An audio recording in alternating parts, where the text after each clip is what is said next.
हम जो दिन चर्चा कर रहे हैं चैप्टर का क्या नाम है तुम्हारा? चैप्टर का नाम है financial statement account for incomplete records. देखिए, इनकम्प्लीट रिकॉर्ड्स का मतलब ये है कि कंप्लीट नहीं है। कंप्लीट होता क्या है और इनकम्प्लीट क्या होता है? अगर सब कुछ इन्फॉर्मेशन आपको मिल जा रहा है तो वो कंप्लीट है। ट्रेडिंग अकाउंट बेसिकली क्या बताता है कि ट्रेडिंग अकाउंट बताता है कि हमको मैन्युफैक्चरिंग के दौरान कितना हमारा कॉस्ट लग रहा है, और अगर हमने जो रेवेन्यू गेन किया है सेल करके, अगर रेवेन्यू हाई है और कॉस्ट अगर कम है, जिसको बोलते हैं कॉस्ट ऑफ गुड्स सोल्ड, अगर कम है तो हमको प्रॉफिट हो। लेकिन जो ट्रेडिंग अकाउंट में जो प्रॉफिट होता है वो ट्रेडिंग अकाउंट के प्रॉफिट को हम एक्चुअली प्रॉफिट नहीं मानते। ये ग्रॉस प्रॉफिट है ना। ग्रॉस का मतलब ही है कि आपको इसके अंदर से अभी कुछ और भी खर्च होना बाकी रहता है। अब उसको जब हम प्रॉफिट एंड लॉस में लेके आते हैं तब क्या होता है, उसमें से हमें प्रॉफिट जो बनता है, कौन सा प्रॉफिट होता है बताओ? Net profit. अब जब नेट प्रॉफिट जो हुआ वो फिर बैलेंस शीट में जाती है, और किसमें नेट प्रॉफिट अगर हो गया तो किसमें ऐड होती है? कैपिटल में। अब ये सीरीज कहाँ से शुरू हुई? ट्रेडिंग अकाउंट से, और कहाँ पर जाके क्लोज होगी? बैलेंस शीट पे जाके। Very good. अब इसको बैलेंस शीट को हम क्या बोलेंगे कि भाई ये फाइनल डॉक्यूमेंट है कि हमारे एसेट्स कितनी और लायबिलिटी कितनी है। अब तुमको पता है इसको ना लाइटली लेने की चीज नहीं है। किसी ने बोला कि सर अगर एसेट्स और लायबिलिटी हमारे पास क्लियरली दी हुई है और कैपिटल नहीं दिया है तो मैं कैसे निकालूंगा? मैं बोला सिंपल सी बात है, एसेट्स में से अगर हम कैपिटल को लायबिलिटी को घटा दें तो जो हमारा बचता है वो हमारा कैपिटल होता है। ये एक फॉर्मूला होता है नॉर्मल, ठीक है। अब हमको ये तीनों चीजें क्लैरिटी के साथ में किसमें है? Double entry system. Double entry में क्या क्या होता है आप बताना। तीन तरह के अकाउंट हम लोग मेंटेन कर रहे थे अकाउंट्स में usually, personal account, real account, nominal account, ठीक है भाई। पर्सनल में क्या था? Debit the receiver, credit the giver. उसके बाद इसमें क्या नाम है तुम्हारा? सेकंड में आ गए। सेकंड कौन सा हो गया? सेकंड हो गया हमारा real account, debit that comes in, credit what goes out.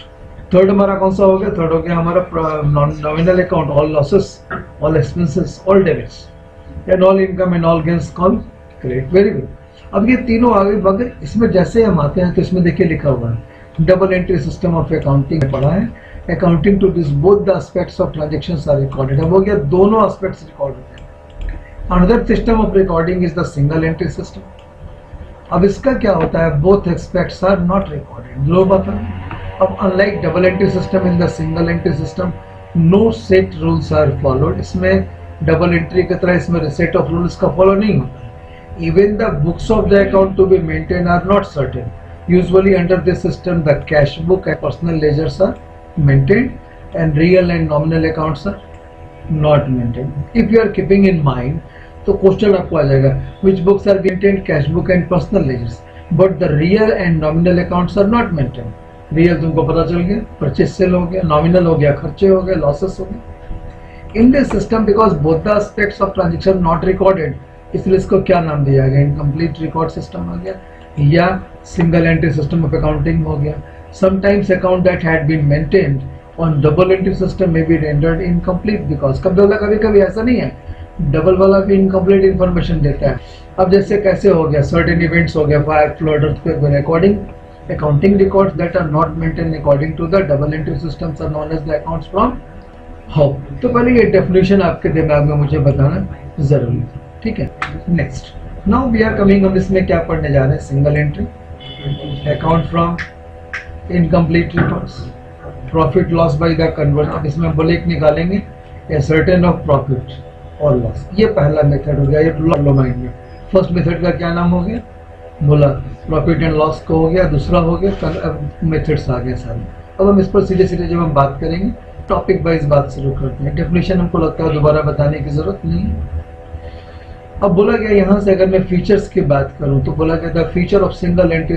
हर चीज का देखो, अगर there are the two sides of the coin, head और टेल भी होगा। अगर सिंगल एंट्री सिस्टम की हम बुराई बता रहे हैं तो कुछ से कुछ चीजें होंगी तभी अडॉप्ट किया गया होगा।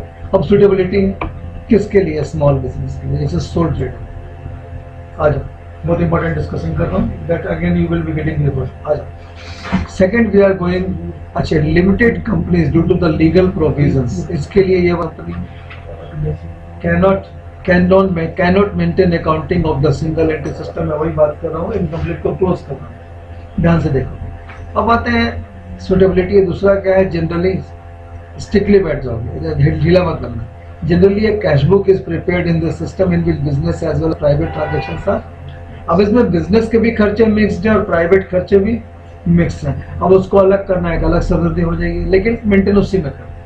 ठीक है जी। Preparation of the personal account, normally under this system only personal accounts are prepared, real and nominal accounts are not prepared और अवॉइडेड। सेकेंड आ गया, दिस सिस्टम में differ from the form to form. ऐसा नहीं कि सब एक जैसा है, some forms are using other method, है सिंगल लेकिन कुछ अपना अपना मैकेनिज्म चेंज कर लिया। तो बोला फॉर्म टू फॉर्म ये वेरी करेगा, because same principles are not followed by the enterprises. अब बोलता है रिक्वायरमेंट, इसमें use this system we have to depend on the originally voucher for collecting the necessary. अब तुम बताओ कि कितने तरह के वॉचर होते हैं। पहला देखो बताया था मैंने, पहला कैश में हो। जब भी हम कोई कैश ट्रांजेक्शन करते हैं तो क्या होता है, कैश।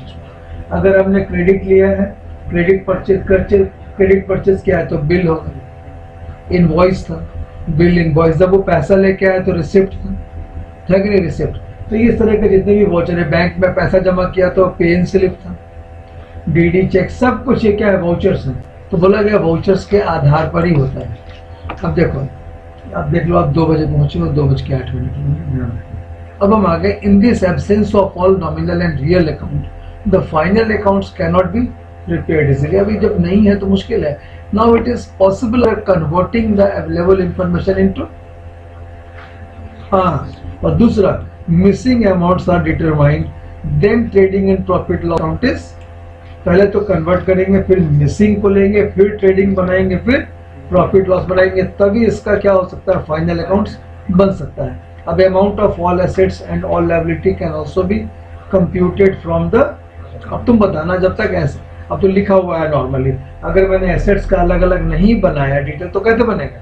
अब डेटर की बात करते हैं, मेरे 10 डेटर्स जिनको मैं माल बेचता हूँ और मेरे 5 क्रेडिटर्स हैं, तो हमको एक बुक बनाना पड़ेगा ना कि टोटल क्रेडिटर कितने हो गए, टोटल डेटर कितने हो गए। तो जब ये होगा तभी बनेगा। वही बोला गया कि the amount of all assets and all liability can be computed from how, but they are the based on the estimates. That is the reason that statement of assets and liability prepared under this system कब होता है, at the end of the accounting period. इसको normal बनाते हैं, इसलिए इसको हम लोग बोलते हैं स्टेटमेंट ऑफ अफेयर्स। किसके जगह पर, बैलेंस शीट के जगह पर। अब फिर से मैं 6 पॉइंट दिमाग पे डाल दूं। सुटेबिलिटी छोटे बिजनेस के, कैश बुक में दोनों एंट्री डाली गई, बिजनेस के भी प्राइवेट में। पर्सनल अकाउंट बनाए गए और रियल और नॉमिनल नहीं बनाए गए। तीसरा, यूनिफॉर्मिटी नहीं है, रिक्वायरमेंट वॉचर की होगी, फाइनल अकाउंट के लिए सारे काम करने पड़ेंगे। वेल, जैसे हम आगे निकलते हैं, अब इसका यूजेस कहाँ पर है, तो सिंपल मेथड है, लेस एक्सपेंसिव है, सुटेबल फॉर स्मॉल, ऊपर ही पढ़ लिया था, उसी से कनेक्टेड है। No need of the knowledge of the principle of book keeping. अब याद करो, हम जो पहला चैप्टर 11th में पढ़ रहे थे तो अकाउंटिंग में था बुक कीपिंग और अकाउंटिंग। याद है कि बुक कीपिंग एक नॉर्मल बंदा भी कर सकता है, लेकिन अकाउंटिंग करने वाला बंदा नॉलेजेबल होना चाहिए, जिसको अकाउंट्स के सारे फार्मूला बोलने के बजाय तुम बोलो कि उसका मैकेनिज्म आना चाहिए। आ गए तो under single entry system accounting records can be easily maintained as there maintenance does not require knowledge of the principles of book keeping. आगे, इजी टू असर्टेन प्रॉफिट और लॉस। इससे profit, ascertainment of the profit और loss in बोला close to the accounting period with that all the beginning. अब देखिए यहाँ पर हम आ गए, तो ये हमारा क्या था बताओगे, what was the single entry use.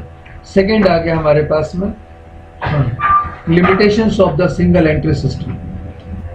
अब देखो financial position of the business, अब बोला गया नो कंट्रोल ऑन एसेट्स, हम यहाँ पर थे। इसकी लिमिटेशंस, एक्यूरेसी प्रूव नहीं हो सकती। क्यों, देखोगे चूंकि arithmetical accuracy of books can not be proved और tested, chances of error, mischief of fraud remaining undetected are high. इसमें फ्रॉड हो सकता है, चूंकि बोला since assets accounts are not maintain. अब हमारे नॉर्मल में तो एसेट्स बनती है सबकी। अब याद करो, जब मैं पढ़ा था कंसंट्रेट करना, एसेट्स का कौन सा बैलेंस होता है, विभाती बताओ।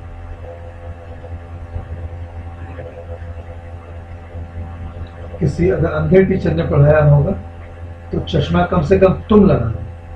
मैं बताया सारे एसेट्स का डेबिट बैलेंस हो और सारे लायबिलिटी का लॉक करो। सारे एसेट्स का कौन सा बैलेंस होगा, डेबिट बैलेंस।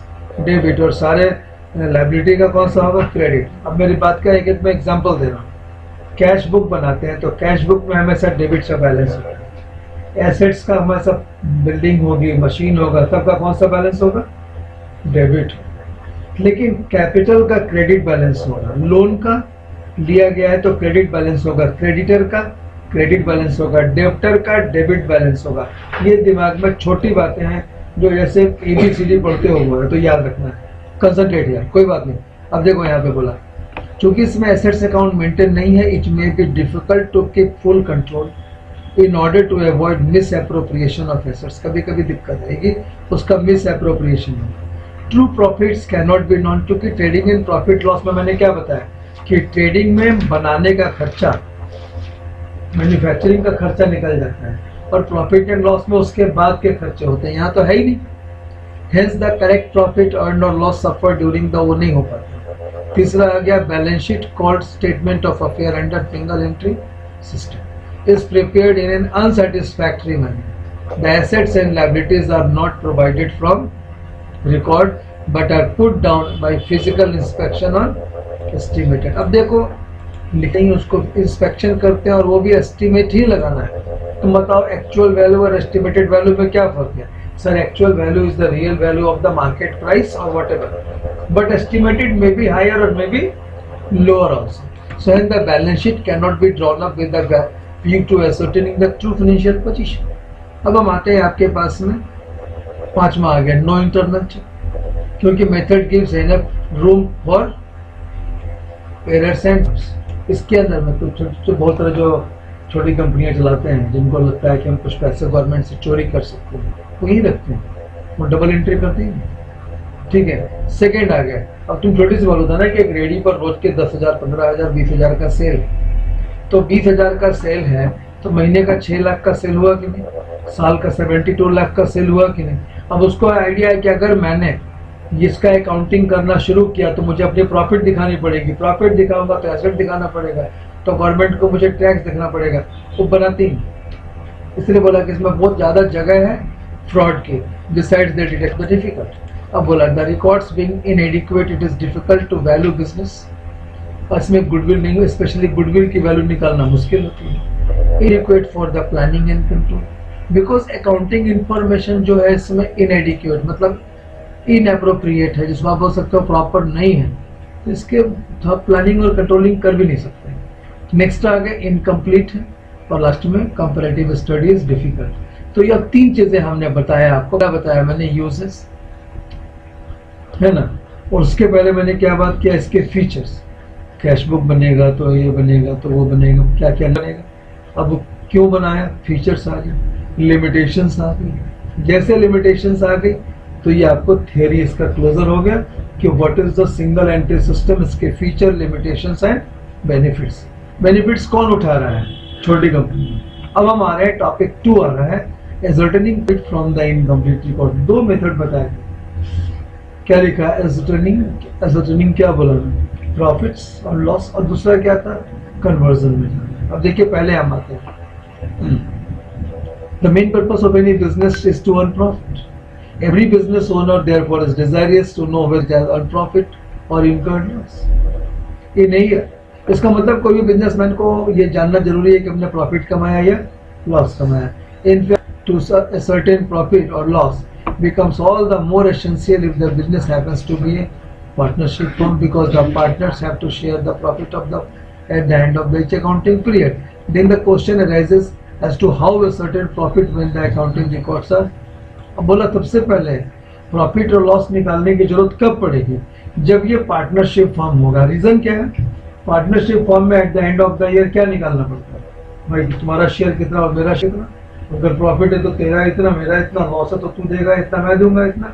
अब अकेला बंदे को तो कोई प्रॉफिट भी उसी की और लॉस भी। इसका मतलब यूजुअली जरूरत कब पड़ेगी? पार्टनरशिप में। The reason is that profit and loss account can not be prepared in the absence of. Profit and loss कहाँ से? अब तुम बताओ, तुम जो बना रहे थे trading account, profit and loss account, data कहाँ से ले रहे थे? Trial balance.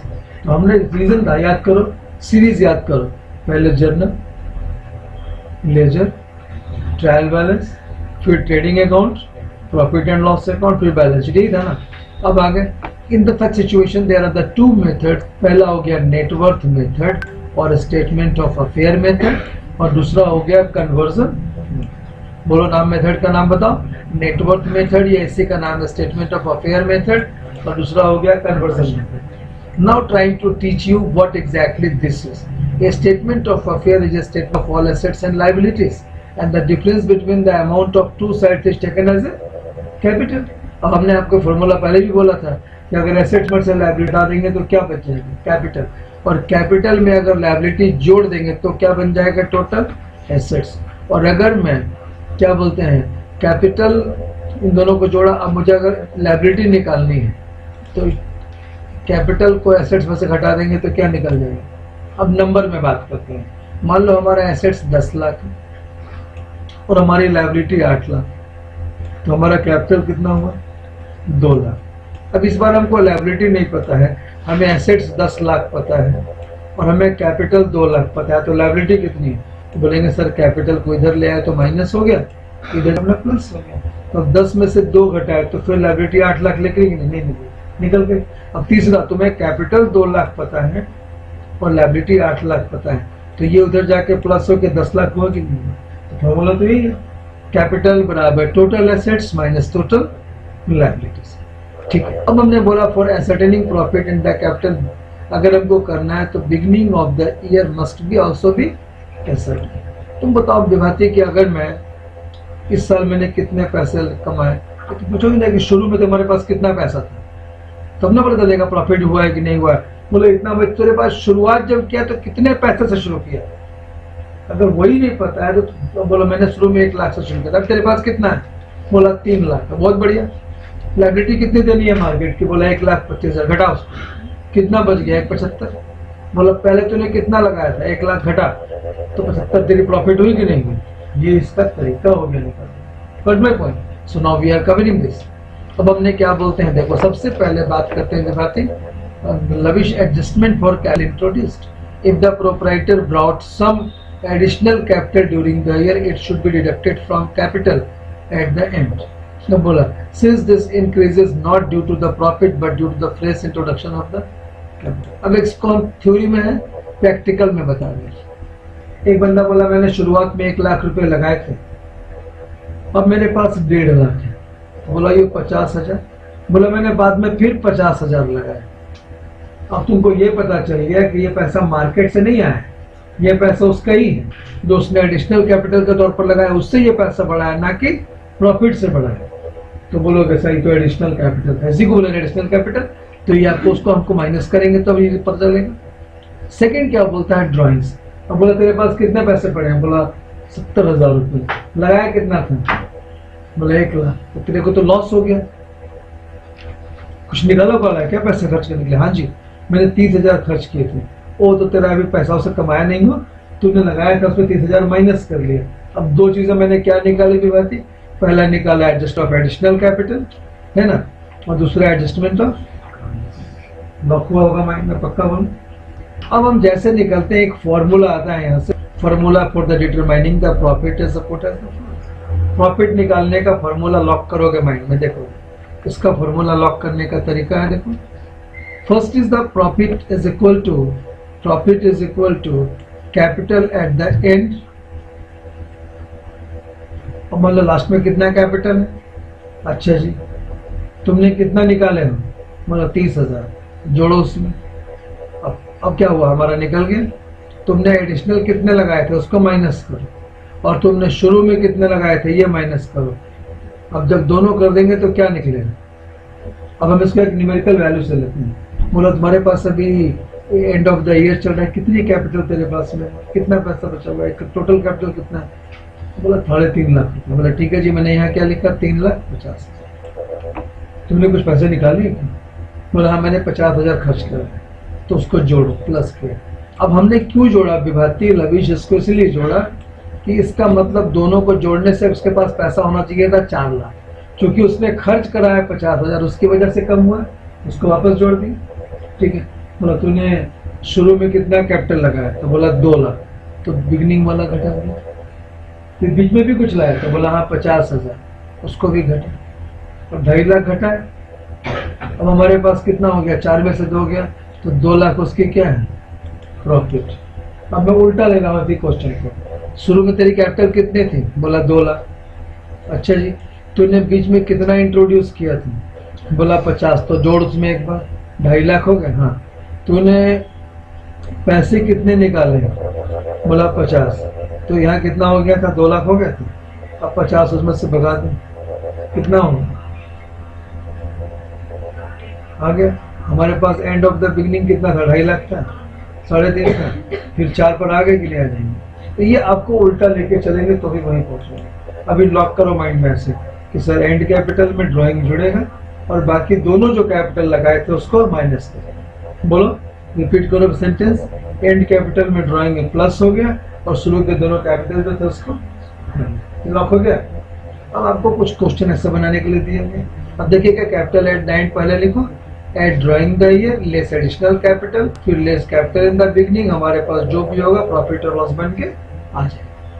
हमको लगता है दिमाग में गया होगा ये फॉर्मेट की नहीं गया ना।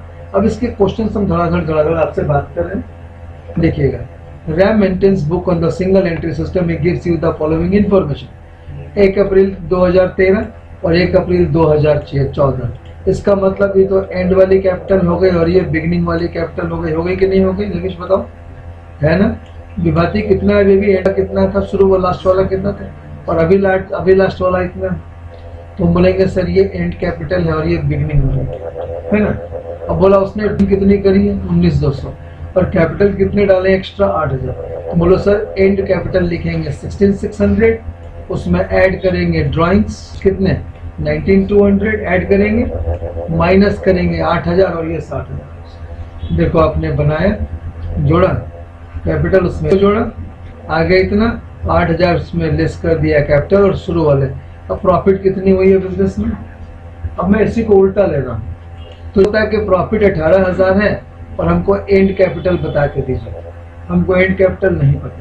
तो बोला कोई बात नहीं, आपको एंड कैपिटल नहीं पता है तो बिगिनिंग कैपिटल पता है ना, बोला जी हाँ। बिगिनिंग कैपिटल कितनी थी, बोला 60,800, ठीक है। उसमें हम कितना जोड़ दें, 18,000, कितना हो जाएगा 78,800। और आपने क्या नाम है ड्राइंग कितना लिया है, इसको जोड़ दिए। अब इसको आएंगे तो हमारा यही आएगा। तुम अपोजिट भी करके देखोगे तो सेम वैल्यू आएगी।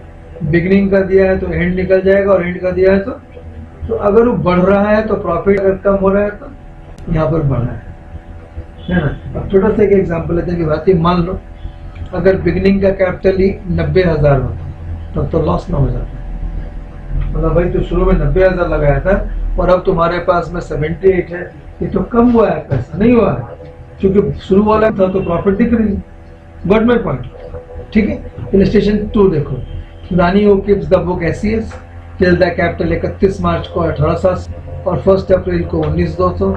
शी हैज विथड्रॉन इतना रुपया पर्पस के लिए, हाउस होल्ड पर्पस के लिए, और सिंस शी हैज विथड्रॉन इतना फॉर हाउस होल्ड पर्पस, 2 बार क्यों लिख दिया इसने। She once sold her investment of the 2,000 at 2% premium. अब तुम बताओ, जो इन्वेस्टमेंट बेचा होगा तो पैसा आया होगा तो ये पैसा कम करना पड़ेगा और ये माइनस करना पड़ेगा, और ये जो खर्च करा उसको उसमें। अब तुम बताओगे, तुम्हारी बारी है। 2013 में दिखा रहा है अप्रैल में 19,200, तो ये बिगिनिंग ऑफ द हो गया, और ये जो 14 में दिखा रहा है ये इसका है। तो एंड में क्या लिखेंगे 18,700, क्या जोड़ेंगे बेबी 8,400, क्या माइनस करेंगे जो प्रीमियम वाला मनी, और फिर उसमें से क्या माइनस करेंगे बिगनिंग वाला मनी। यही होना चाहिए था ना, बिगनिंग वाला ही है सर। अब देखो तुम्हारे पास क्या किया, लास्ट मनी कितनी थी। अब बोला यहाँ पर मार्च में 14 में कितनी 18,700, उसने ड्राइंग निकाला 18,820, टोटल हो गया 27,120। अब उसमें से 2,000 को हमने क्या करना होगा, लेस किया, क्योंकि पैसा आया था सेल होने की वजह से, बिजनेस का नहीं है, तो 25 आ गए। अब बिगनिंग से घटा है तो अभी भी हमारे पास में प्रॉफिट इतना। थोड़ा अच्छा लगा इसमें, ये ना फंसाता तुमको, अच्छा होगा कि इसके साथ तुमको हम बता दें। नेक्स्ट में हम आते हैं आगे देखोगे तो इसको, अब इसमें 2 साल का ऐसे कुछ एसेट्स अलग दे दिया गया। तो बोलो सर कोई बात नहीं। अब देखो 31,3 इसका मतलब हो गया बिगनिंग और 14 मतलब एंड। तुम बताओगे कैश कितना है बेटा, इसमें 2000, सन्डी डेटर 78,000, तो 80,000 हो गए। इसको जोड़ दिया, इसको भी जोड़ दिया। अब ये सारे क्या हो गए, एसेट्स हो गए। और उसमें से मैंने लायबिलिटी घटाया तो क्या निकल जाएगा, कैपिटल, क्योंकि इसमें कैपिटल दिया नहीं है तो कैपिटल निकालना पड़ेगा। इसमें भी ये सारे एसेट्स हैं और ये दोनों इसकी लायबिलिटी है, तो घटाएंगे तो दोनों का कैपिटल निकल जाएगा। ये हो गया बिगिनिंग कैपिटल और ये हो गया एंड कैपिटल। ये पहले निकालना जरूरी है लॉको अमेंडमेंट। अब इसमें से बोल रहा है 20,000 उसने न्यू कैपिटल डाले, तो एडिशनल कैपिटल हो गया, एडिशनल आ गए तो माइनस करो। और उसने 6,000 क्या करा है, विड्रॉ किया, इसको प्लस करोगे, देखो निकाला कितना कैपिटल निकला है गुड़िया, 236 बिगनिंग वाले, और एंड वाले कितने निकले हैं कैपिटल, 276। अब निकल गया हमने 276। हर महीने 6,000 निकालता है तो 72,000 रुपये हो गए। उसमें से लेस प्रेस कैपिटल 20,000, शुरू में अब 328 थी, अब इसको किया हमारे पास 90। इसको समझ करके कागज में, नजर से नहीं।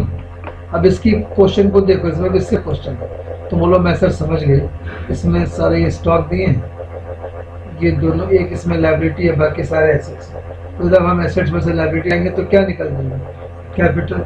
उसने कुछ इंट्रोड्यूस किया है, कुछ उसका डिप्रिशिएशन भी हुआ है, तो सबको अगर ये कैसे निकाला दे, तो यहाँ ध्यान रखने वाली बात क्या है ना, डिप्रिशिएशन निकालना इसमें नहीं निकालना, सीधा देखो क्या सब निकाल लिया।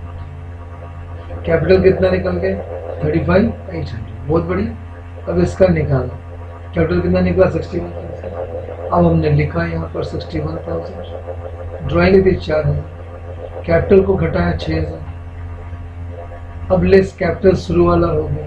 अब यहाँ पर जो जो चीजें डेप्रिशिएशन हुई यहाँ माइनस करना, वहां पर नहीं करेंगे, वो फाइनल में करेंगे कि हमको कितना प्रॉफिट हो रहा है कि नहीं हो रहा। ठीक है, तो दोनों माइनस हो गए, अब निकलेगा, अब निकल। ठीक है, अब इसका, अब ये तो तुमको याद करो, जो ऊपर में एक बैलेंस शीट हमें दिया था, इसने यही दिया था ना बैलेंस शीट, नहीं यहाँ बैलेंस शीट था, ये वाला ये था ना, तो हम एक नया बनाएंगे तो यहाँ बैलेंस शीट तो नाम भी नहीं है, यहाँ क्या लिखना होगा, एसओएन, स्टेटमेंट ऑफ अफेयर्स, ये हो। अब देखो तुमने क्या किया, कैश लिखा, बैंक लिखा, स्टॉक लिखा, डेटर लिखा, ऑफिस में से इतना कम हो गया, फर्नीचर में से इतना कम हो गया, टोटल इधर में बिगनिंग शिगनिंग सब करके इसको बनाओगे तब तो फाइल होगा। तो ये पहला मेथड था। कौन सा मेथड हो गया ये हो गया स्टेटमेंट ऑफ अफेयर्स मेथड या नेटवर्थ मेथड, ठीक है ना, नेटवर्थ मेथड। ठीक है, अब यहाँ से शुरू होगा हमारे पास में कौन सा मेथड, कन्वर्जन मेथड। ठीक है,